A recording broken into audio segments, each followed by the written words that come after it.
Bonjour à toutes et à tous, j'espère que vous allez bien. Je vous invite à prendre place. Nous allons commencer ce moment dans la présence de Dieu. Alors oui, le chauffage, c'est extraordinaire, il est branché. Ne le sentez-vous pas? Ah oui, excusez-nous, il manque juste les télécommandes. Donc normalement, ça devrait arriver la semaine prochaine. Donc là, ce matin, on va se tenir chaud les uns les autres. Vraiment, je vous invite à prendre place devant. Allez-y, prenez votre liberté. J'aimerais que tu dises à ton voisin, là où est l'Esprit du Seigneur, là est la liberté. Là où est l'Esprit du Seigneur, là est la liberté.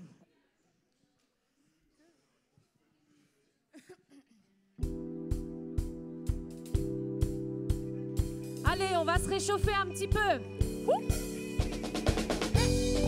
On va taper dans les mains ensemble. Ça réchauffe un peu aussi.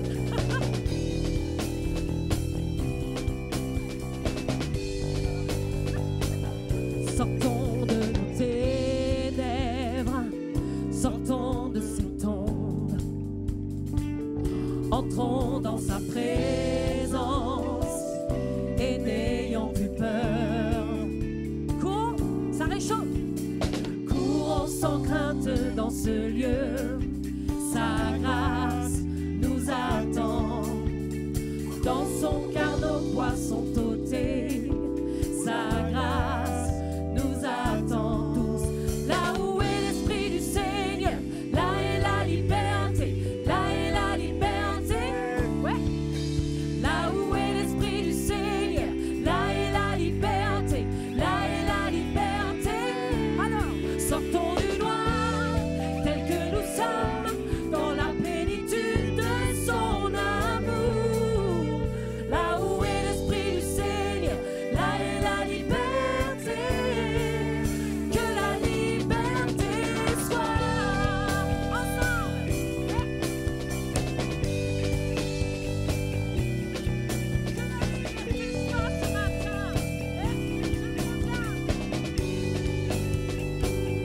Apportons nos fardeaux et nos cicatrices.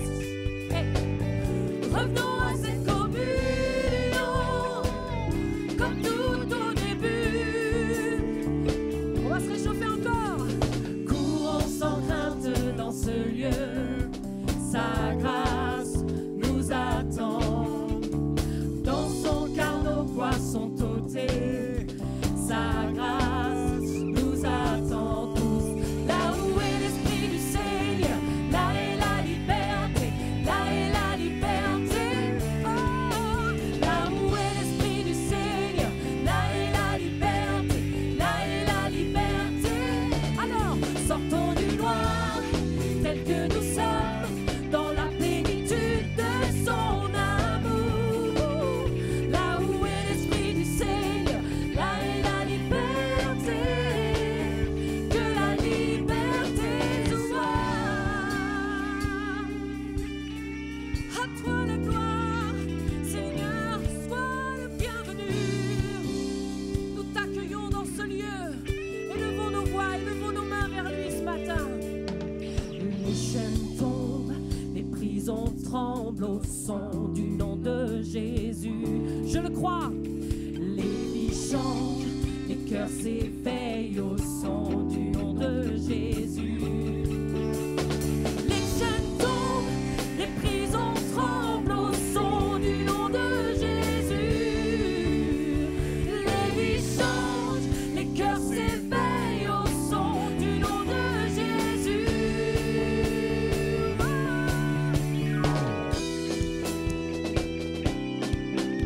On va lui dire là où est l'Esprit du Seigneur, là est la liberté. Je le proclame.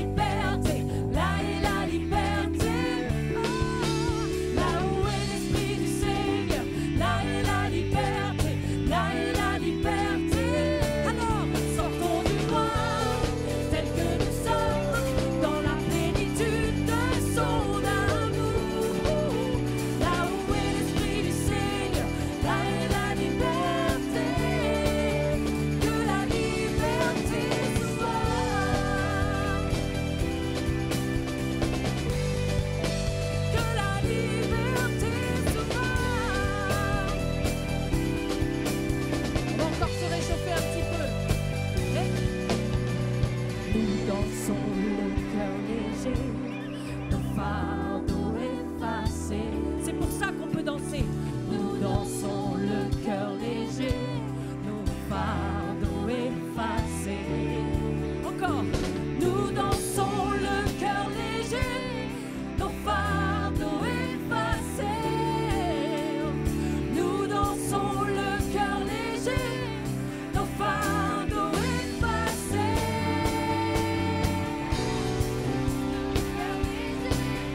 Nos fardeaux effacés. Nous dansons le cœur léger, car nos fardeaux sont effacés. Là où est l'Esprit du Seigneur, là est la liberté, là est la liberté. Oh, là où est l'Esprit du Seigneur, là est la liberté, là est la liberté. Sortons du noir, tel que nous sommes, dans la plénitude de son amour. Là où est l'Esprit du Seigneur, là est la liberté. Que la liberté soit. Alléluia. Que la liberté soit. Nous t'accueillons. Que la liberté soit. Sois le bienvenu, Saint-Esprit.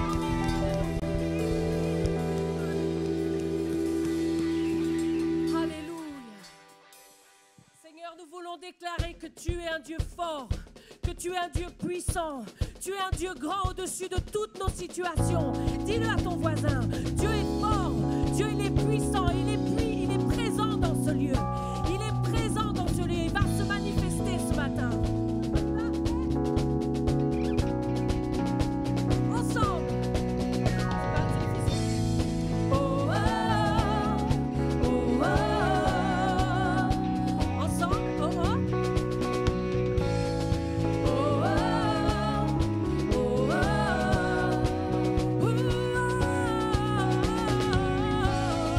Oh, oh, oh, oh.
rien ne peut te séparer de son amour manifesté en Jésus-Christ, mon sauveur règne aux cieux.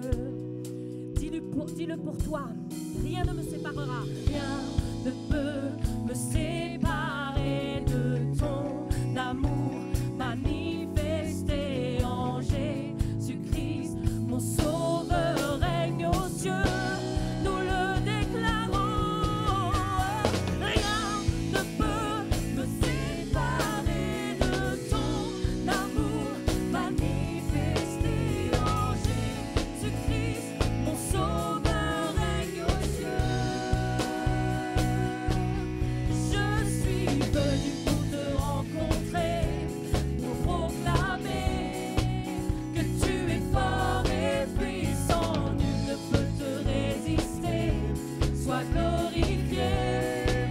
Dieu, tu es fort et puissant. Rien n'est impossible à toi, ô roi des rois.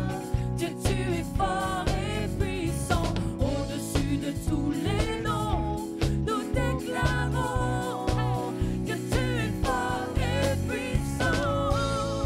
Oh, oh, oh, oh. Dieu, tu es fort et puissant. Oh, oh, oh, oh. Dieu, tu es fort et puissant. Oh, oh, oh, oh. Dieu, tu es fort et puissant. Oh, oh, oh, oh. Dieu, tu es fort et puissant. C'est notre désir, Seigneur, de déclarer que tu es fort et puissant. Qui est comparable à toi, Seigneur? Qui est élevé? Qui est élevé comme toi, Seigneur? Nul, nul n'est semblable à toi, Seigneur. C'est ta présence qui est la plus importante dans nos vies. Seigneur, nous portons ces vases d'une huile précieuse dans nos vies. Ta présence, Seigneur, ta présence, c'est le ciel ici-bas. Comme toi sur toute la terre, amour et beauté incomparable. Rien ne peut me satisfaire comme toi. Jésus, tu es la coupe qui ne tarit pas. On le redit encore une fois. Qui est comme toi? Qui est comme toi sur toute la terre? Amour et beauté incomparable. Rien ne peut me satisfaire comme toi. Jésus, tu es la coupe. Jésus, tu es la coupe qui ne tarit pas. Ta présence, Seigneur. Ta présence est le ciel pour moi. Oh, oh, oh, oh. Ta présence est le ciel pour moi. Trésor de mon cœur, Seigneur. Trésor de mon cœur et de mon âme, disons-lui, disons-lui, miséricordieux dans mes faiblesses, rédempteur de mes iniquités, tu tiens mon avenir, tu tiens mon avenir entre tes mains, tu tiens nos avenirs, Seigneur, tu tiens mon avenir entre tes mains. Oh, oh, oh. Ta présence est le ciel pour moi. Ta présence est le ciel. Ta présence est le ciel.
le jour où je pourrai le voir face à face.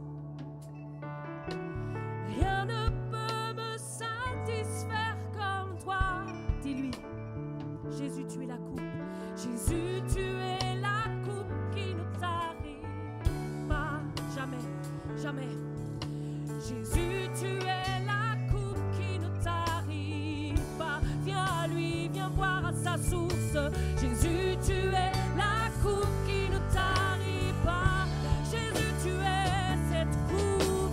Jésus, tu es la coupe qui ne t'arrive pas. Ta présence, c'est le ciel pour moi.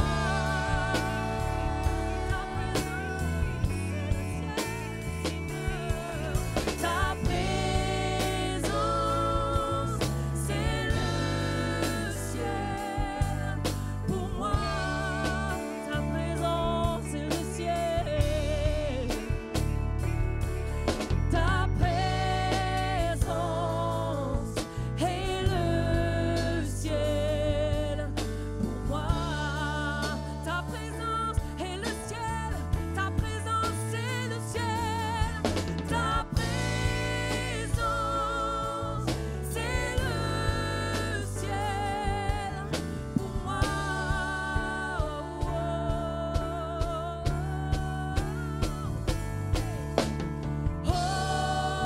Oh Jésus, oh Jésus, ta présence est le ciel pour moi. Oh Jésus, oh Jésus, ta présence est le ciel pour moi. Ta présence est le ciel pour moi. Ta présence est le ciel pour moi. Alléluia. Seigneur, tu nous aimes tellement. Tu nous aimes tellement, Seigneur. C'est un amour incomparable, Seigneur. Incomparable.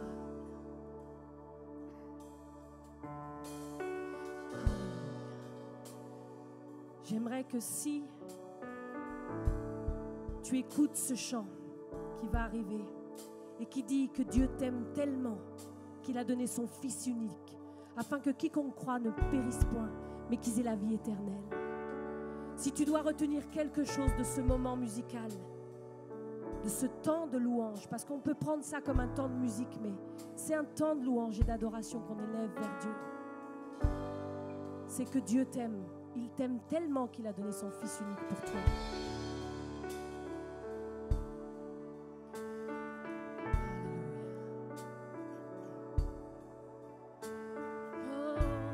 Alléluia. Oh. Tu nous aimes tellement. Écoute, c'est pour toi. Il nous aime si jalousement, d'un amour comparable à un ouragan.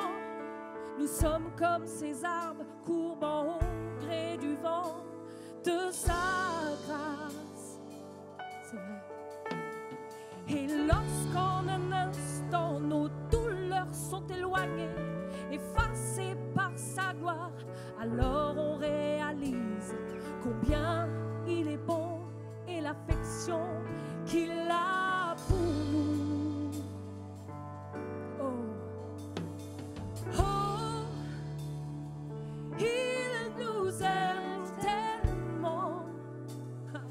Combien Dieu nous aime. Il nous aime tellement.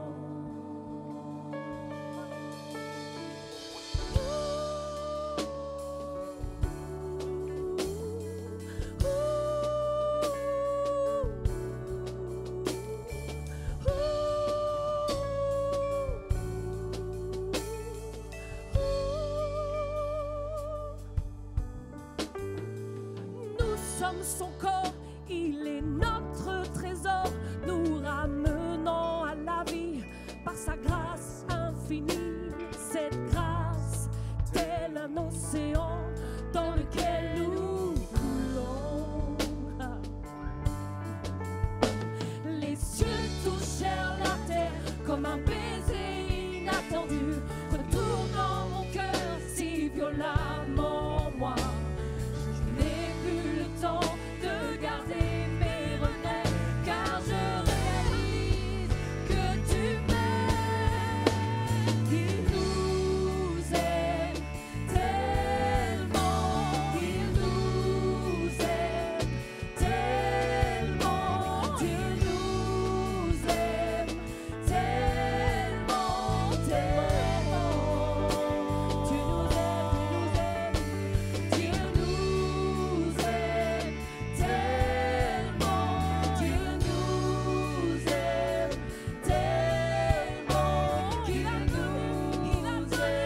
la lumière dans la nuit. Toi l'espoir, tu restaures tous les cœurs qui sont meurtris. Dieu, tu es grand. Disons-lui, tu es grand. Dieu, tu es grand. C'est ton souffle sur nos lèvres. Nous élevons nos voix, élevons nos voix. C'est ta vie dans nos veines. Nous élevons nos voix pour te louer. Dieu, tu es, Dieu, tu es grand. Oh, tu es grand. Oh, oh. Dieu, tu es grand. C'est ta vie. Toi la vie, toi l'amour, la lumière dans la nuit. Toi l'espoir, tu restaures tous les cœurs qui sont meurtris. Disons-lui, il est grand. Dieu, tu es grand. C'est ton souffle sur nos lèvres. Nous élevons nos voix, élevons nos voix. C'est ta vie dans nos veines. Nous élevons nos voix pour te louer. C'est ton souffle sur nos lèvres. Nous élevons nos voix, élevons nos voix. C'est ta vie dans nos veines. Nous élevons nos voix pour te louer. Dieu, tu es grand. Tu es grand. Dieu, tu es grand. Tu es grand.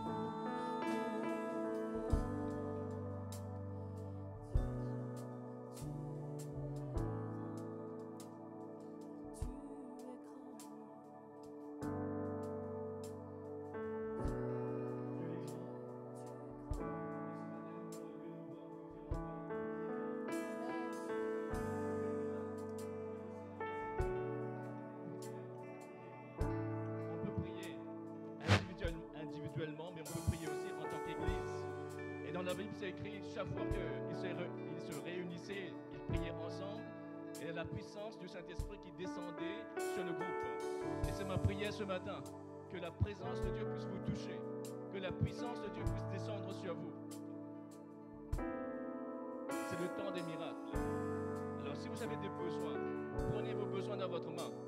Dis au Seigneur, tu es capable ce matin d'exaucer ma prière. Tu es capable de répondre à ma prière, Seigneur.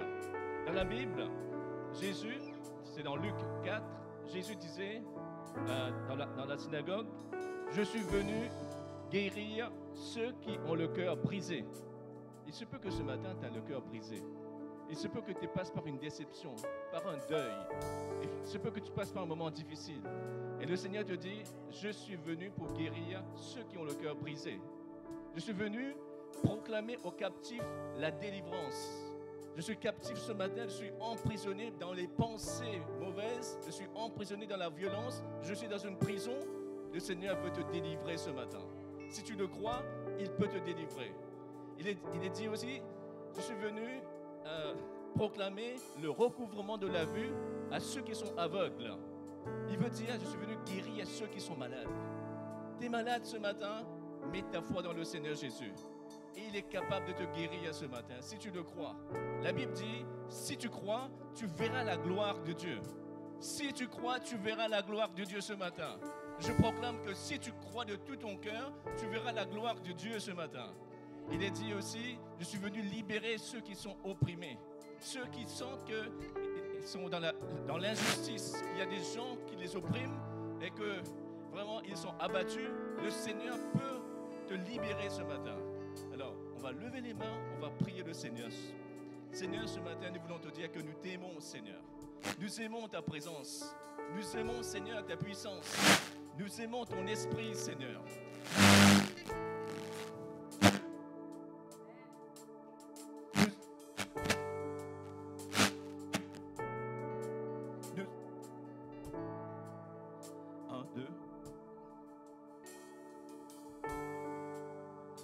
Seigneur, nous aimons ta présence, Seigneur.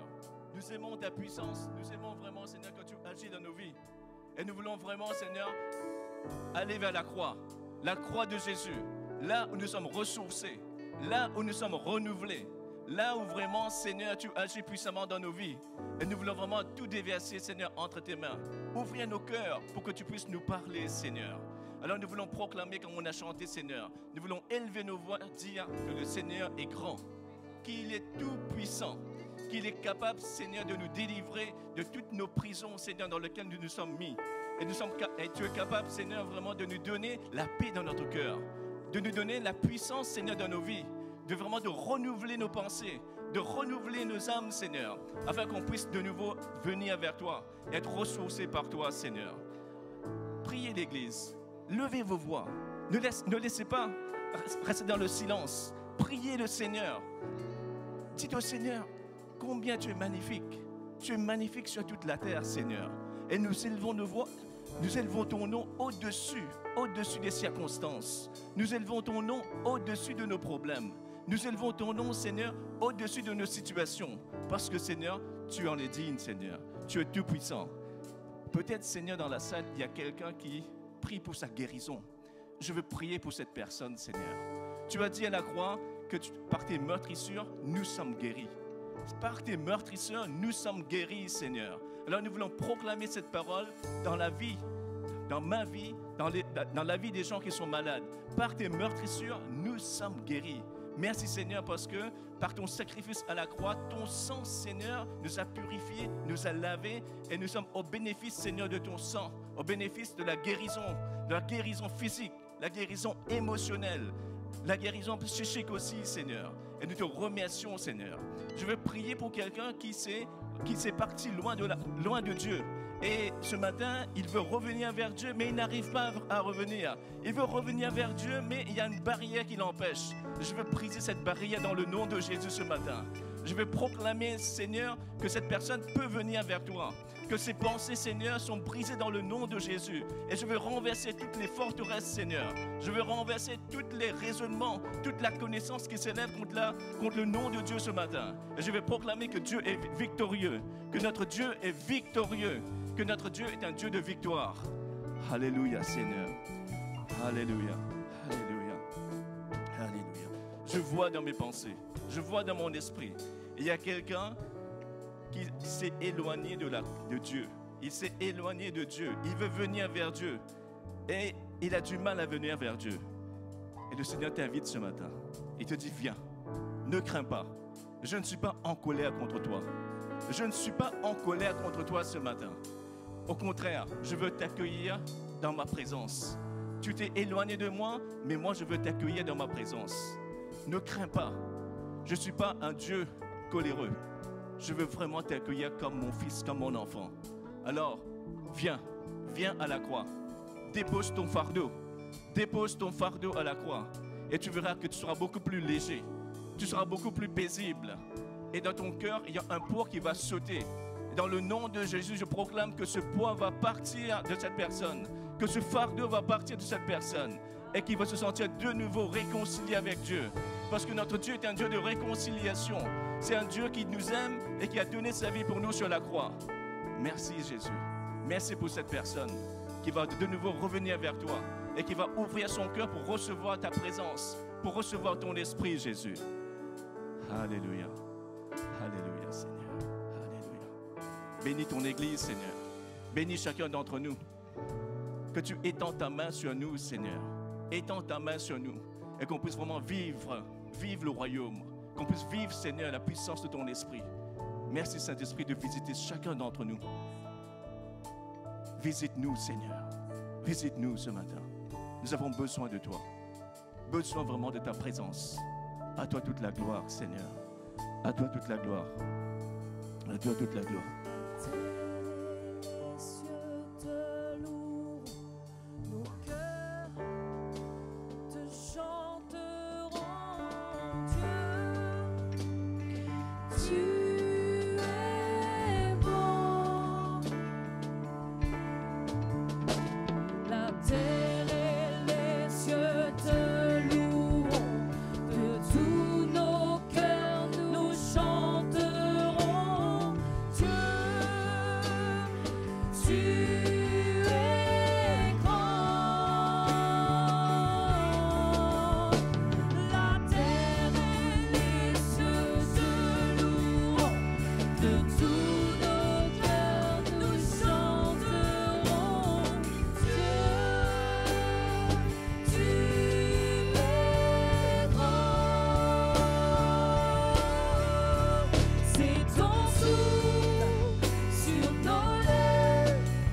Nous élevons nos voix, élevons nos voix, c'est ta vie dans nos veines. Nous élevons nos voix, c'est ton souffle sur nos lèvres. Nous pousse à louer, que pour t'adorer, c'est ton souffle dans nos veines. Nous élevons ton nom pour te louer. Disons-lui, Dieu, tu es grand. Dieu, tu es grand. Dieu, tu es grand. Au-dessus de tout, tu es grand. Dieu, tu es grand. Seigneur, nous avons déclaré que tu es grand. Nous avons déclaré que tu es fort et que tu es puissant. Nous avons dit que tu nous aimes tellement. Nous voulons manifester ta gloire sur cette terre. Nous voulons que tu te manifestes dans nos cœurs, que ton amour soit cet amour qui déborde de nos vies. Et ce matin, j'ai vraiment dans le cœur que, alors qu'on va sortir des rangs, que vraiment tu puisses aller prendre quelqu'un que tu n'as pas vu depuis longtemps, que tu le prennes fort dans tes bras, et que tu laisses Dieu t'utiliser, que tu laisses Dieu faire couler cet amour dans ta vie pour cette autre personne, que vraiment l'amour de Dieu puisse déborder ce matin au milieu de nous. C'est le moment que j'aime le plus, je crois que je le dis à chaque fois que je suis là, mais c'est vraiment le moment que j'aime le plus, cette petite minute les uns avec les autres. Vraiment qu'on puisse profiter de ce petit temps pour nous saluer, pour saluer quelqu'un qui n'est pas venu depuis longtemps, qu'on n'a pas vu depuis longtemps, et que vraiment ce soit un temps de liberté. Vous êtes d'accord avec ça? Yes.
Comme vous l'avez remarqué, la minute des bisous est terminée.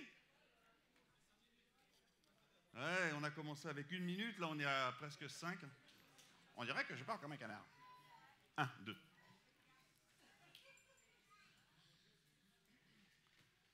Alors en tout premier lieu, j'aimerais souhaiter la bienvenue à ceux qui sont là pour la toute première fois, et on peut leur souhaiter une chaleureuse bienvenue. Une fois n'est pas coutume, mais j'aimerais quand même pointer du doigt une des personnes qui est là pour la toute première fois, et c'est notre voisine, qui est là, Fabienne. Un petit coucou. Elle habite juste à côté, du côté du cimetière. Elle a une très belle maison là-bas. Alors, quelques annonces. Une annonce principale, le 18 décembre, notez bien, le 18 décembre, nous aurons notre première journée porte ouverte, donc ici, culte spécial Noël. On vous donnera un peu plus de détails un petit peu plus tard, mais on a prévu des choses extraordinaires. Donc vous pouvez commencer à réserver la date avec vos voisins, vos amis, vos collègues. Ça serait une belle fête. Donc notez bien le 18 décembre. Alors, juste avant d'aller plus loin dans le culte, on a 2 personnes. Alors il y en a qui sont là pour la première fois et il y en a qui sont là pour la dernière fois. Je vais demander à Patrick et à Sylvia de venir. Ils vont nous dire 2 petits mots. Ils vont nous expliquer pourquoi ils partent, ce qu'ils vont faire. Alors il leur faut un micro. Celui-là, c'est bon? Ça a l'air de marcher.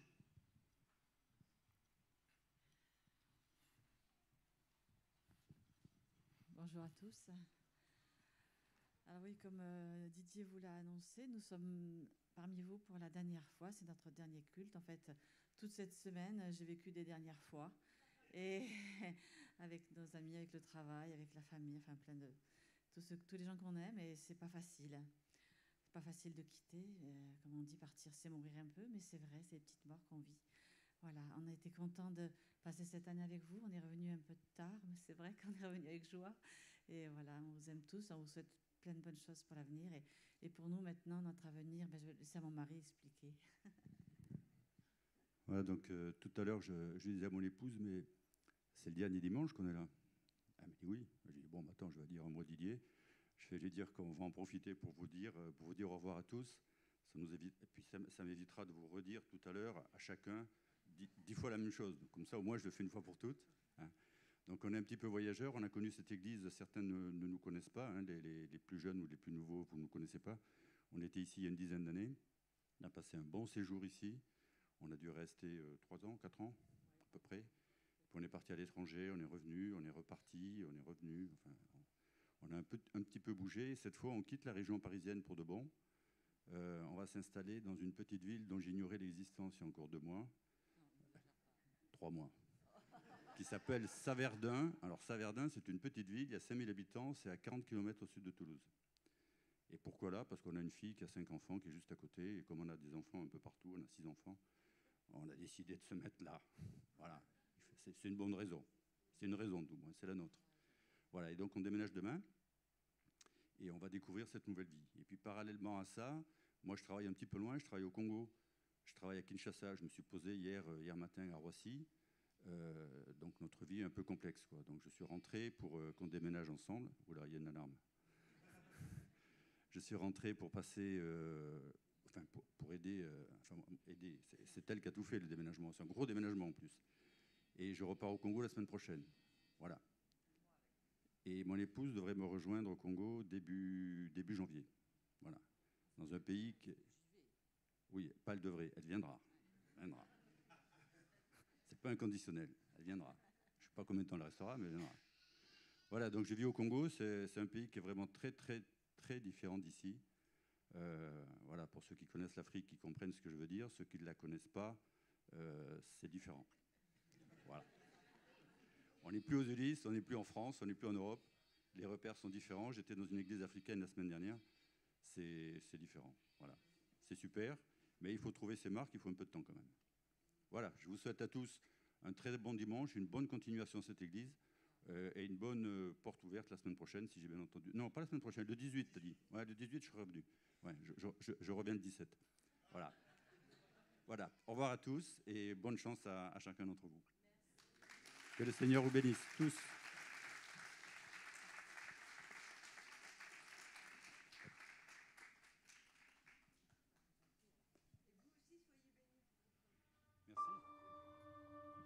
Je suis là. J'ai toujours été là. Je ne suis pas mort. Depuis des milliers d'années, je suis parmi vous. Je vois ce monde laisser place à toujours plus de méchanceté. Je vois des gens malades et épuisés qui disent « Dieu n'existe pas ». Ils s'éloignent de moi. Ils préfèrent fermer les yeux et dire qu'on ne peut pas me voir. Ils s'empressent de mettre leurs écouteurs puis se demandent pourquoi ils ne peuvent pas m'entendre. Pourtant, je suis là. Je frappe à leur porte. Chaque jour, à chaque instant, en toutes circonstances. J'insiste. Pourquoi ne me laisses-tu pas entrer? Je suis là, proche de toi. Je vois que tu souffres. J'entends tes cris de détresse. Je peux même sentir ta douleur. Tu souffres toujours plus. Tu as l'impression que tu ne t'en sortiras pas, alors que tu aimerais tellement. Tu es blessé par tes erreurs et celles des autres, plein de colère, de rancœur, de méfiance, de lâcheté, de trahison. Voilà pourquoi je suis venu dans ce monde. Je suis venu pour te donner une nouvelle vie et un nouvel espoir. Tes péchés ont un prix, la mort. Mais j'ai payé ce prix pour toi. Je suis mort pour que tu ne sois plus condamné. Je suis ressuscité pour que tu puisses vivre autrement. Je me tiens là, bras grands ouverts, et je t'attendrai jusqu'à ton dernier souffle.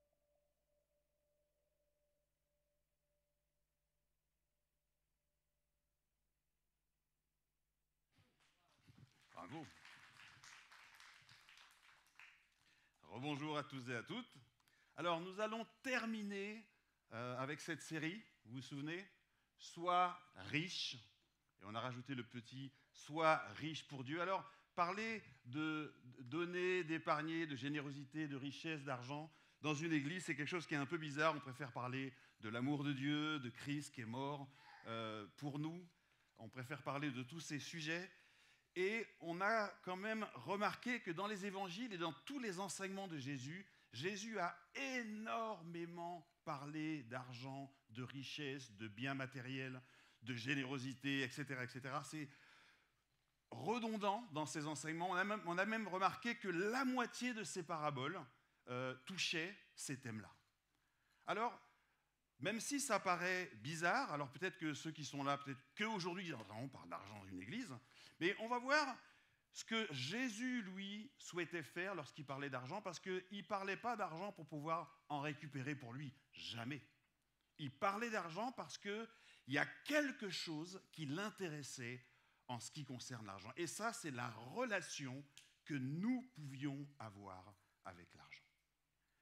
Jésus, à plusieurs reprises, nous dit « Là où est ton trésor, là aussi sera ton cœur. » Et ce qui intéresse Dieu, c'est notre cœur. Nous avons découvert, à travers plusieurs des épisodes de cette série, que ce que Jésus cherchait véritablement, c'est un cœur entier pour Dieu. Dieu nous aime, on l'a chanté tout à l'heure. Dieu souhaite avoir toute notre attention. Il souhaite que nos regards soient constamment vers lui, que lui ait la première place. Et ce que Jésus a enseigné aux premiers disciples, à ceux qui étaient là autour de lui au 1er siècle, c'est que l'argent avait le pouvoir de détrôner Dieu. Et vous vous souvenez, on l'a encore entendu la semaine dernière, nul ne peut servir Dieu maître, Dieu que nous devrions servir est l'argent. Alors dans cette série, juste avant de prendre une énième parabole, ce que j'aimerais faire, c'est peut-être un petit récap rapide de ce qu'on a vu. Premièrement, Jésus, dans la première parabole qu'on a vue, Jésus a enseigné qu'on devait utiliser l'argent. En fait, l'argent doit être le moyen pour arriver à une fin. Mais l'argent ne doit pas être une fin en soi. Pourtant, un de mes premiers professeurs d'histoire, alors il nous faisait toujours la leçon de morale, etc. Il sortait son chéquier et il disait « Ne vous occupez pas des filles, filles, ne vous occupez pas des garçons. Le plus important, c'est ça, un chèque, et surtout avec un compte en banque bien garni. » Il disait quoi? Ce qui était important, c'est qu'on puisse avoir une situation, avoir de l'argent, parce que l'argent, c'était la sécurité. Et en vrai, dans ce monde, c'est comme ça que tout le monde réfléchit.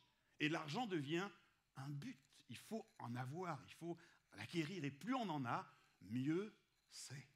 N'est-ce pas? En tout cas, Jésus a une vue complètement différente. Il dit, l'argent, c'est quelque chose qu'on va utiliser pour une fin. Et ce qu'on s'est dit également, c'est que pour que l'argent puisse être utilisé comme une fin, il fallait préalablement que nous décidions à quelle fin nous souhaitions que nos vies servent pour, je vais le dire différemment, je vais le lire peut-être, pour quelle fin, au pluriel, est-ce que tu souhaites que ta vie soit un moyen entre les mains de Dieu? Et lorsque nos vies sont un moyen, notre temps, notre énergie, notre argent, nos talents, tout va dans le même sens. La fois d'après, on a parlé d'économie de Dieu. Alors Jésus, lorsqu'il était sur terre, constamment, il faisait le parallèle entre le royaume de Dieu, le royaume de ce monde. Il faisait la comparaison entre la justice de ce monde, la justice de Dieu, et aussi entre l'économie de Dieu et l'économie de ce monde. Jésus essaie de donner des perspectives sur comment est-ce que Dieu voyait les choses. Sur l'économie de Dieu, on comprend que dans l'économie de Dieu, on donne et on reçoit. Dans l'économie de ce monde, on achète et on vend. À une occasion, ils ont demandé à Jésus, mais Jésus, est-ce qu'on devrait payer l'impôt puisque ce n'est pas l'économie de Dieu? Et Jésus a demandé la pièce et il a demandé, c'est le visage de qui? C'est l'effigie de qui sur cette pièce? Et ils ont répondu, écoute, on voit César. Eh bien, rendez à César ce qui est à César et rendez à Dieu ce qui est à Dieu. Ce que nous avons dit à cette occasion, c'est que pour rentrer dans l'économie de Dieu, celle que Dieu utilise, premièrement, nous devrions reconnaître que Dieu, c'est lui qui est notre source. Et si Dieu est ma source, une partie de ce que Dieu me donne lui appartient et je lui rends. Et lorsque je fais ça, je déclare que je suis dans l'économie de Dieu, que Dieu a la première place dans ma vie et dans mon cœur. Alors, la semaine dernière, Grâce nous a emmenés dans cette réflexion et Jésus, en fait, à chaque fois qu'il parle d'argent, vous l'avez compris, il ne parle pas d'argent lui-même, mais plutôt de la relation que nous pouvons avoir avec cet argent. Et c'est toujours en perspective pour la vie après cette vie. Toujours. Cœur, vie après cette vie. Vous vous rappelez ce que Grâce nous a dit ? Constituez-vous un trésor dans les cieux. Et ça, c'est ce que Jésus nous demande de faire. Là où la rouille, la teigne, vous vous souvenez, les mythes et compagnie ne peuvent pas détruire. Nous allons voir une nouvelle parabole. Comme je vous l'ai dit, Jésus en a écrit, on a enseigné beaucoup. Et celle-là aussi va nous parler de biens matériels et d'argent. Ah, je crois que c'est moi qui dois lancer les... Bougez pas.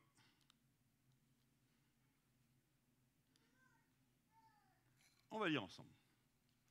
Alors, puis, c'est Jésus, il dit à tous ceux qui étaient là, gardez-vous avec soin de l'avidité sous toutes ses formes. Ça rejoint ce qu'on a entendu la semaine dernière, d'accumuler, d'engranger. Ce que disait le professeur, il faut y en avoir toujours plus sur le compte en banque. Gardez-vous de l'avidité sous toutes ses formes. Ne cherchez pas à amasser des biens. Car même dans l'abondance, la vie d'un homme ne dépend pas des biens qu'il possède. On va les relire celle-là. Même dans l'abondance, la vie d'un homme ne dépend pas des biens qu'il possède. Cette phrase, elle ne dit peut-être rien à nous aujourd'hui, mais à l'époque, lorsque Jésus parlait, il parlait principalement aux Juifs.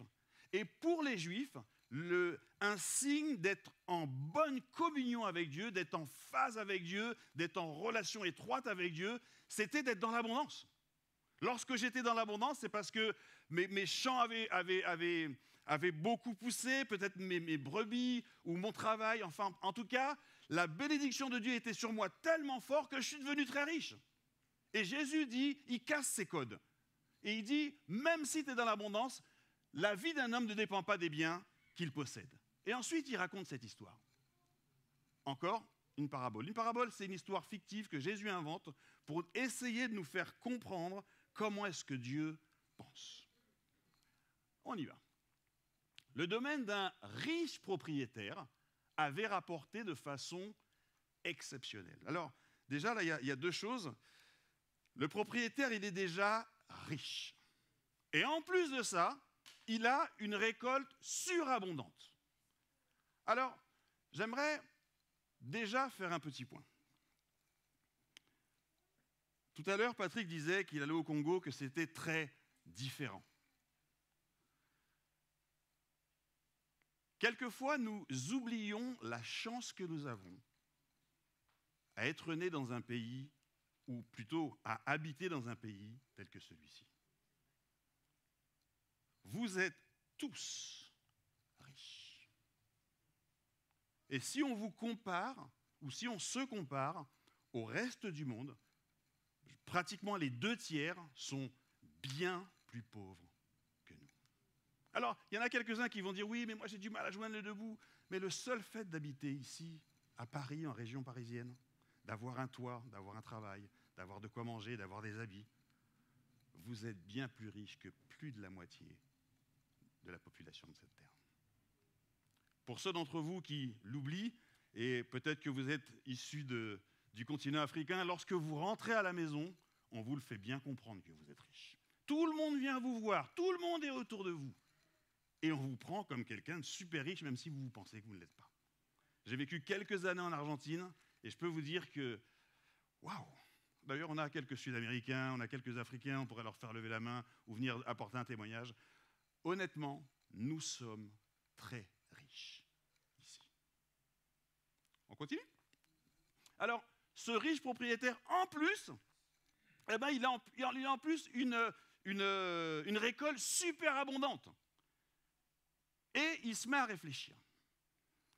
Je suis déjà riche, j'ai déjà tout ce qu'il me faut, j'ai déjà des greniers, ils sont pleins, je suis coincé, et là encore, Dieu me bénit encore, et j'ai encore une grosse récolte, et je ne sais pas quoi faire. Je ne sais pas combien de jours il a passé à ne pas dormir, mais qu'est-ce que je vais faire?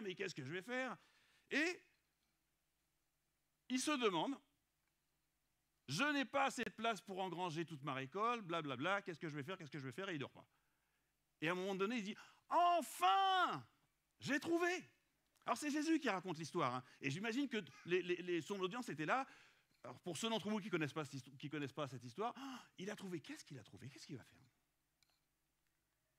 Je vais abattre mes greniers pour en construire de plus grands.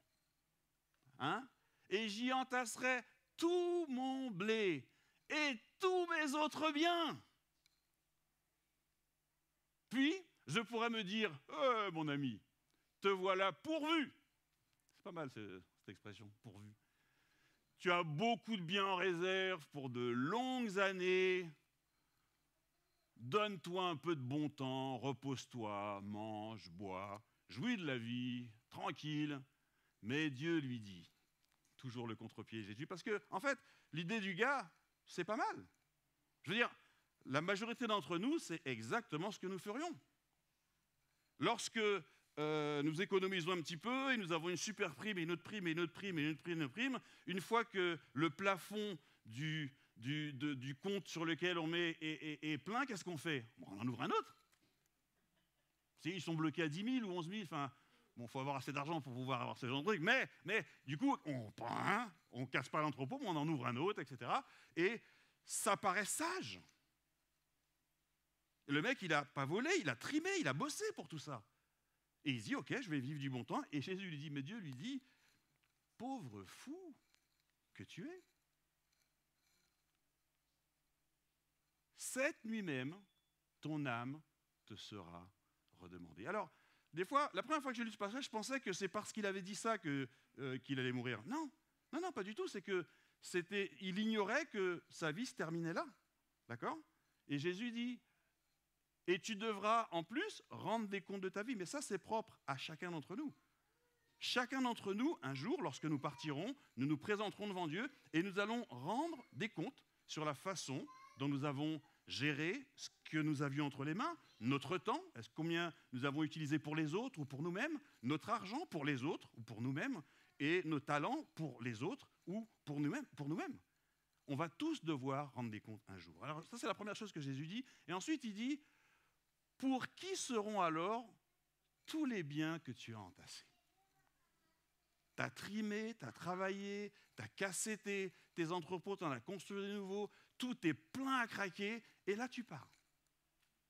Et qui est-ce qui va s'occuper de tout ça? Ça se trouve, les enfants, ils s'en occuperont pas, ils vont laisser le truc pourrir. Ça se trouve, comme disait Grace, les bêtes vont venir, elles vont tout manger, les insectes, etc. Et Jésus dit, mais c'est vraiment triste. Et la dernière phrase de Jésus, c'est « Voilà quel sera le sort de tout homme qui amasse des richesses pour lui-même, au lieu de chercher à être riche auprès de Dieu. » Comme nous le disait Grace, à avoir des trésors dans le ciel. Alors, Jésus, on comprend bien son propos. Le problème du gars, c'est qu'il ne pensait qu'à lui, et encore à lui. Et Jésus est en train de dire, c'est pas comme ça qu'il faut faire. Tu entasses pour toi. Tu ne t'occupes pas si des gens ont des besoins autour de toi. Tout tourne autour de toi et ta personne. Et Jésus dit, on ne peut pas faire comme ça. Ce n'est pas possible. Alors on pourrait, lorsqu'on écoute ça, se poser la question, mais riche auprès de Dieu, avoir un trésor dans le ciel? Et Jésus, plus loin dans son discours, je ne vous ai pas tout mis parce qu'il parle de beaucoup de choses. Là, on est au verset 21. Et au verset 33, il dit, vendez ce que vous possédez. Ça, vous aimez bien ça. Écoutez bien. Vendez ce que vous possédez, distribuez le produit aux pauvres. Constituez-vous dans les cieux un trésor inébranlable qui ne s'épuisera pas. Aucun voleur ne pourra le toucher, ni les mythes, on a eu ça la dernière fois, les vers ne peuvent l'entamer. Amassez-vous un capital qui vous fera jamais défaut, car, soyez-en certains, là où est votre trésor, là aussi sera votre cœur. Dans tous les discours de Jésus sur l'argent, il y a le cœur et il y a la perspective des cieux. Mais entre nous, on va se refaire le film. Jésus parle, il y a je ne sais pas, 50, 60, 100 personnes qui sont là.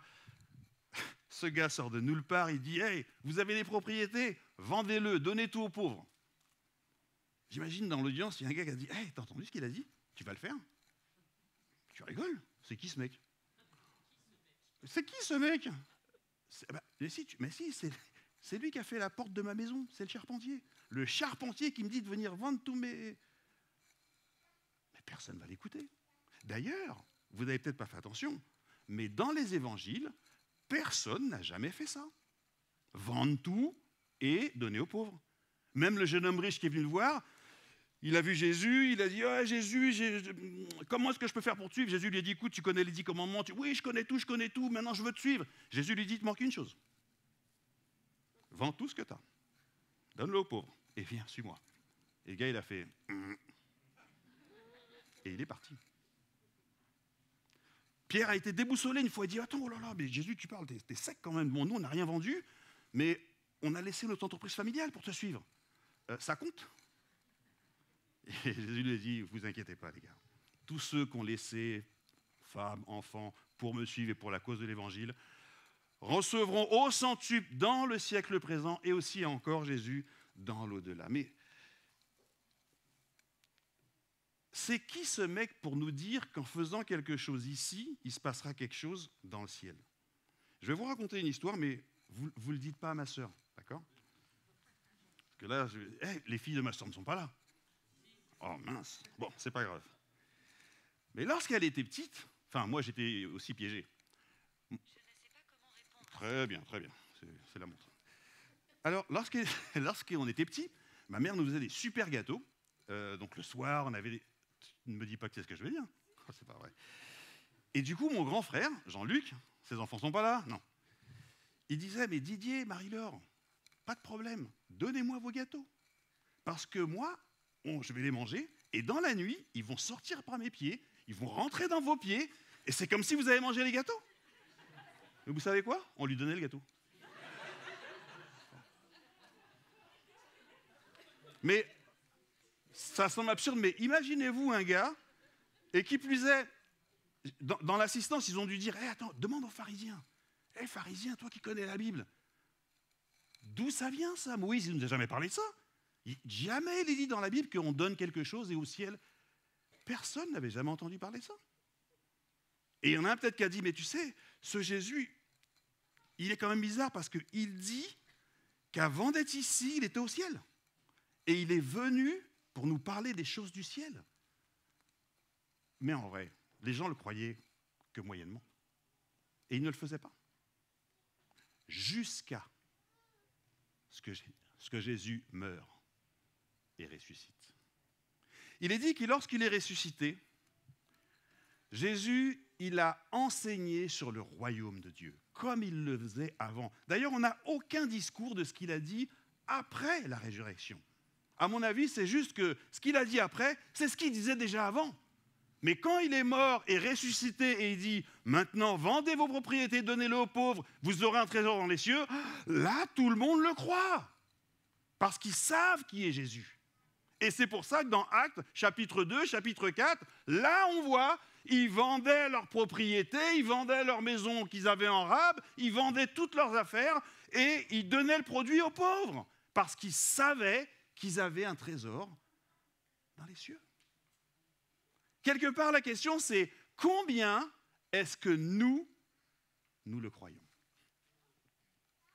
Je ne vais sortir pas mes pieds, rentrer. Combien est-ce que nous croyons Jésus?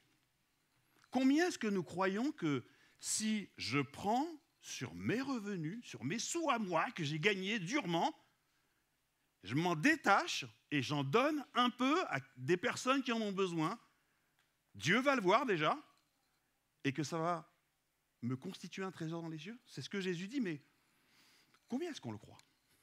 Allez, je vous laisse 30 petites secondes. Rentrez en vous-même. Combien est-ce que vous croyez que ce que Jésus nous dit là, c'est vrai?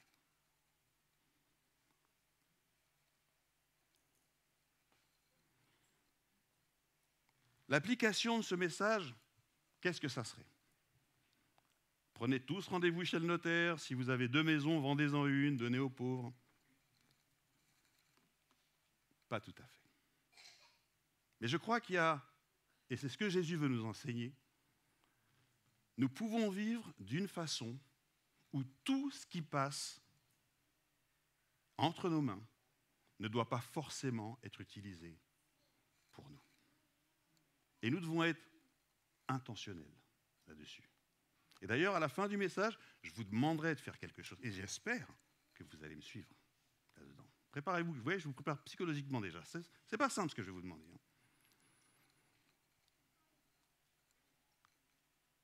Pendant de nombreuses années, j'écoutais Rick Warren, j'ai été à ses conventions aux États-Unis, j'étais une fois avec Gaëtan.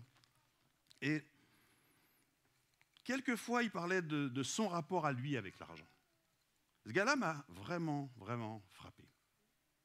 En fait, il est très populaire, il avait une des plus grandes églises aux États-Unis, il a écrit plein de livres. Un jour, il nous a raconté un petit peu sur son parcours. Et alors, je vais faire l'histoire très brève, mais comme nous tous, il a commencé à donner un pourcentage à Dieu. Et ensuite, il a commencé à gagner beaucoup d'argent. Donc, de 10%, il est passé à 20%, à 30%. Et au fur et à mesure des années, on allait, du truc. Et il est arrivé à près de 50%. 50% de ce qu'il gagnait, il le redistribuait. Pas mal quand même. Hein? Et un jour, quelqu'un est venu le voir et lui a dit « Monsieur Warren, je veux que vous écriviez un livre. Je vous donne une avance de 100 000 €. De quoi acheter 2-3 stylos et du papier. 100 000 €, tout va bien. Enfin, c'était 100 000 $. Et il a écrit ce livre et il disait que pendant qu'il écrivait, alors, ne cherchez pas, c'est le Purpose Driven Life, une vie motivée par l'essentiel en français. Il écrivait, il pleurait, etc. Mais à un moment donné, il a dit, vous savez, quand il a commencé à avoir les retombées financières de ce livre, il a dit, je ne vous dis même pas les chiffres. J'avais jamais vu autant de zéros. Mais derrière, il a dit, je n'ai pas changé mon style de vie. J'ai gardé mon même budget. Et tout l'argent qui venait en plus, il redistribuait. Lorsqu'il nous parlait, il nous disait qu'il était arrivé à vivre avec seulement 10% de ses revenus. Les 90%, il les donnait. Il a carrément inversé le truc, lui. Et il pensait déjà vivre sur 9%. Après, je n'ai plus entendu, je ne sais pas ce qui s'est passé. Mais il a dit une phrase intéressante. Il a dit « Dieu avait besoin de quelqu'un pour écrire ce livre ». Ce livre, de toute façon, aurait eu autant de retombées financières parce que c'était la volonté de Dieu. Et il a dit « Dieu m'a choisi moi » parce qu'il savait qu'il pouvait me faire confiance en ce qui concerne l'argent. Ça m'a impacté, cette phrase. Je crois que nous tous, certainement pas dans les mêmes proportions, je suis sûr que les 9% qu'il avait, c'est plus que vos salaires. Certainement. Mais ce n'est pas parce qu'on n'est pas multimillionnaire ou etc. qu'on ne doit pas, nous aussi, avoir un cœur comme Jésus souhaite qu'on l'ait. Nous devons commencer quelque part. Quelques-uns d'entre nous ici sont jeunes. Je ne sais pas quel plan Dieu a pour vous. Mais si Dieu peut te faire confiance avec l'argent, sache que Dieu n'hésitera pas à t'en donner beaucoup, beaucoup, parce qu'il sait que tout ne sera pas utilisé pour toi, mais il sait que tu vas redistribuer là où les personnes en ont besoin. En tout cas, si on veut être sérieux avec cet enseignement de Jésus, et on va terminer la série avec ça, on ne reparlera plus de ça. On reparlera d'autres choses, des autres sujets. Mais ce sujet, il est important pour Jésus. Il est important pour notre cœur. Et j'aimerais que nous fassions quelque chose, que nous décidions de faire quelque chose aujourd'hui. Je vous ai dit que cette partie du monde dans laquelle on était, c'était un privilège d'habiter ici, parce que nous sommes riches. Malheureusement, vous connaissez les statistiques, il y a beaucoup de pauvres ici-bas. Il y en a beaucoup en Amérique du Sud, il y en a beaucoup en Afrique, il y en a beaucoup en Asie, certainement en Europe aussi. Il y a aussi des pauvres en France et des gens qui vivent des choses difficiles et des difficultés financières et autres. Jean nous dit, si tu sais que ton frère est dans le besoin et tu dis, oh, rentre chez toi, réchauffe-toi, mange, l'amour de Dieu n'est pas en toi. Nous ne pouvons pas vivre ici et que tout ce que nous gagnons, c'est pour nous. Si c'est ça, on ressemble au gars que Jésus a décrit. Et un jour, on devra rendre des comptes. Et là, tu vas lui expliquer, non, mais moi, j'étais cosmique. Et puis, tu vois, je n'arrivais pas à joindre les deux bouts, Jésus. Et peut-être qu'il te montrera tous ces gens qui ne gagnent pratiquement rien.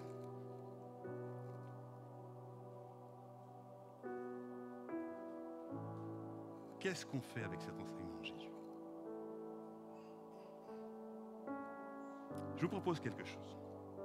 Et j'espère vraiment que vous allez me suivre là-dessus. Ceux d'entre vous qui n'ont pas l'habitude de donner, peut-être que vous pensez « Ah, mais moi, ma situation est trop difficile ». Je vous invite à choisir un pourcentage de vos revenus. Un pourcentage, vous le choisissez. Alors, comment est-ce que vous allez le choisir? Eh bien, vous allez vous mettre des pourcentages jusqu'à ce que ça fasse dans le cœur. Vous savez, parce que si on dit 0,001, ça va. 1%, et puis on fait 1% de 2000 euros, 2%, 3%, jusqu'à ce que ça griffe. Ça, c'est la première chose que je souhaite que vous fassiez. Et la deuxième, c'est que vous écoutiez la tension qu'il y a dans votre cœur. Mais pourquoi ça gêne comme ça? Vous voulez que je vous dise quelque chose? C'est pas l'argent. Si vous êtes au SMIC, si vous prenez 1%, c'est 15 francs. 15 francs, Didier, t'as vieilli. On sait que t'es vieux, mais quand même. C'est 15 euros. Vous savez qu'il y a des gens qui ne gagnent même pas 15 euros par mois. Il y a des gens qui gagnent moins de 15 euros par mois, ici-bas. Choisis un pourcentage. Et tu le donnes où tu veux. Emmaüs, où tu veux. Et d'ailleurs, j'ai préparé quelques... Alors là, j'ai pas Emmaüs. Ça peut être Emmaüs. Alors aux Ulysses, on a plein d'associations. Hein. Tu vas m'aider, Fabienne. On a le Secours populaire, le Secours catholique, Emmaüs, les Restos du Cœur. Où vous voulez. La seule chose, c'est de prendre un pourcentage et de le donner à des gens qui en ont besoin. Ici, je vous mets 4 petits items. À l'église, aux plus démunis, l'association des familles, Porte Ouverte, vous connaissez, c'est une organisation chrétienne qui s'occupe des chrétiens persécutés, souvent là où il y a la pauvreté, etc. Vous connaissez le CEL France, c'est pareil, c'est une association ou une ONG, ou en tout cas un organisme qui s'occupe de personnes défavorisées, ils parrainent des enfants, ils font des tas de choses. Où vous voulez, pendant 2 mois. 2 mois. Alors, il y a quand même plus de contraintes que ça. Ce que j'aimerais que vous fassiez, donc vous choisissez le pourcentage, vous regardez ce qui se passe dans votre cœur, et j'aimerais que ça soit la première chose que vous faites avec vos sous. Vous ne faites pas « je mange tout ce que je peux et s'il reste quelque chose, je l'envoie ». Non. La première chose qu'on fait, on met à part le pourcentage qu'on s'est dit qu'on ferait. Parlez-en avec votre femme, parlez-en avec votre mari, parlez-en en famille. Prenez un pourcentage. Si vous êtes salarié, ce n'est pas un pourcentage familial, votre pourcentage. Et le plus bas, c'est 1. Si vous me suivez. Prenez-le et pendant 2 mois, c'est la première chose que vous faites. Vous allez recevoir dans notre newsletter ce truc-là et sur chaque petite icône, là, il y aura un lien. Donc vous pouvez aller voir le CEL, la Porte Ouverte. Ils supportent des projets pour amener de l'eau dans les villages, des constructions d'écoles, ce que vous voulez. Ce que vous voulez. L'idée, c'est de donner. Prenez et donnez. Après, moi je propose 2 mois. Si vous voulez le faire plus, vous le faites. Alors, ça c'est pour ceux qui... Et on est tous passés par là. Il y a quelque chose qui fait mal à l'intérieur. Encore une fois, si vous ne le faites pas tout de suite, si vous ne prenez pas la décision de le faire maintenant, et dès que vous recevez le mail, et vous devrez le recevoir vers midi normalement, mais on le mettra tous les jours, toute la semaine, faites-le. Et si vous ne le mettez pas en place, vous ne le ferez pas. Ça m'est arrivé. Oh, si je vais le faire, ah non, Jésus il a dit, ah. Et si on ne le fait pas tout de suite, bon, on oublie. Jusqu'à ce que la prochaine fois, on entend, ah, c'est vrai que j'avais dit que je ferais ça. Faisons-le. Comme ce gars, hein, j'aurai le temps. Non, peut-être que c'est demain que ton âme te sera demandée. On n'en sait rien. Et en vrai, vous allez vite découvrir que ça ne vous coûte rien. Ça ne changera absolument rien à vos habitudes alimentaires, à vos habitudes de sortie. Par contre, vous serez en train de participer à éliminer la pauvreté sur cette terre. Et ça, c'est important. Alors pour ceux qui sont déjà habitués, ils sont à plus de 1% évidemment, tous les mois, ils sont dans l'économie de Dieu, etc., etc. J'aimerais que vous fassiez une chose, en plus que ce que vous faites déjà. Revisitez ces sites ou d'autres, comme vous voulez, et soyez intentionnels et réguliers. Si vous êtes comme moi, chaque fois que vous arrivez, c'est la période en ce moment, les Restos du Cœur, vous allez faire vos courses, ils vous donnent un petit papier, wow, vous le prenez, vous mettez des pâtes, des conserves, des trucs, et vous le donnez à la sortie. On se sent bien qu'on a fait ça. Et c'est bien de le faire. Lorsqu'on est à Paris, dans le métro, des gens, on voit, on sent, on donne des sous, on donne des trucs, on est content de le faire. Et c'est bien de le faire. Et je pense que ce n'est pas suffisant. Moi, ce que je vous invite à faire,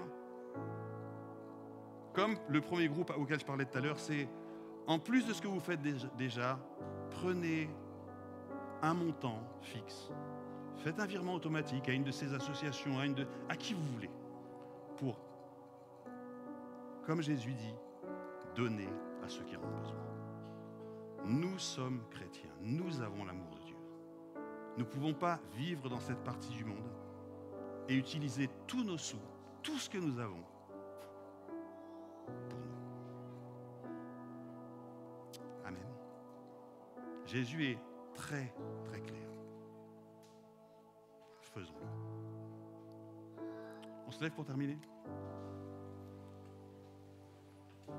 Seigneur, merci pour ta parole ce matin. Seigneur, tu es venu ici-bas pour nous parler de choses que nous ne connaissions pas. Et comme tu le disais, Seigneur, si ce n'est pas toi qui vas nous parler du ciel, qui le fera? Seigneur, nous entendons ta parole, nous avons lu tes paraboles, il n'y a rien qui nous surprend. Donne-nous le courage, Seigneur. Donne-nous le courage de prendre ce qui est à nous et à le donner à d'autres. Nous ne voulons pas vivre que pour nous.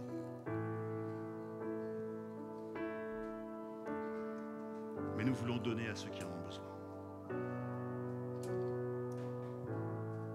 Seigneur, j'ai même envie de dire, nous ne le faisons même pas que pour la récompense. Évidemment, il y aura un trésor dans le ciel. Seigneur, touche nos cœurs ce matin.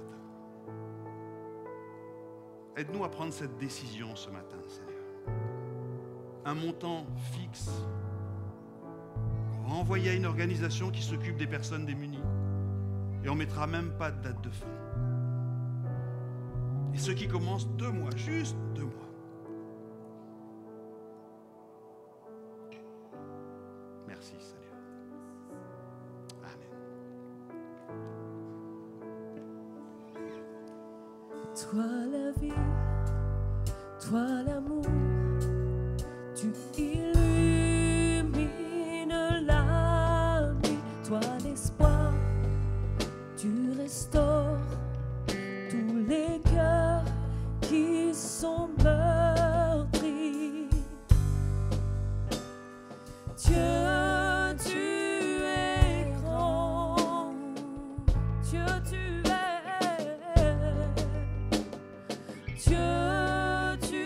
es grand, toi la vie, toi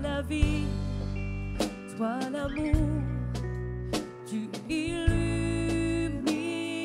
la nuit, toi l'espoir, tu restaures tous les cœurs qui sont meurtris.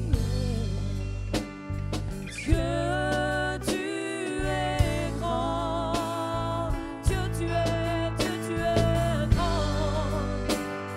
Dieu, tu es grand. C'est ton souffle sur nos lèvres. Nous élevons nos voix, élevons nos voix. C'est ta vie dans nos rêves. Nous élevons nos voix, élevons nos voix. C'est ton souffle sur nos lèvres. Nous élevons nos voix, élevons nos voix. C'est ta vie sur nos lèvres. Nous élevons nos voix pour te louer. Dieu, tu es grand, Seigneur. Dieu, tu es grand, tu es grand, tu es grand, tu es grand. Dieu, tu es grand, oh Dieu, tu es grand. Dieu, tu es grand. Seigneur, merci. Merci parce que tu es grand dans nos vies, dans chacune des vies. Nous ne servons pas un petit Jésus dans un berceau. Nous servons un Dieu qui est mort et ressuscité et qui vit encore aujourd'hui avec nous. Seigneur, donne-nous cette capacité de prendre les bonnes décisions. Pas des décisions dans la folie, mais des décisions sages. Et que, en fonction avec notre cœur, nous puissions être en accord avec ta parole. Seigneur, merci parce que je sais que tu as touché tous les cœurs ce matin. Je sais que tu touches les vies. Un arbre ne donne pas des pommes pour le pied de l'arbre. Un arbre donne des pommes pour nous, pour que chacun d'entre vous puissiez bénéficier de ce fruit. Que ce soit les cerises ou autre chose, Et nous-mêmes, le fruit de notre labeur doit aussi servir à bénir les autres. Rien de ce que Dieu a créé était juste pour lui-même. Cette terre nous bénit. La création nous donne ses fruits, nous donne ses bénédictions. Que nous puissions aussi être nous-mêmes une source de bénédiction pour les autres. Alors Seigneur, je bénis chaque personne ici présente. Et Seigneur, je te remercie parce qu'ils sont chacune des sources d'eau vive, des sources que tu as choisies pour être une bénédiction pour les autres. Je vous souhaite de passer une très bonne semaine. Une très bonne semaine. Et soyez généreux. Il y a aussi l'association des familles. Il y a des familles ici qui ont besoin aussi. Soyez fidèles dans les petites choses parce que Dieu vous en donnera de plus grandes. Dieu vous en donnera des plus grandes. On se retrouve ici, même lieu, même heure, même patate la semaine prochaine. Et n'oubliez pas d'inviter un ami.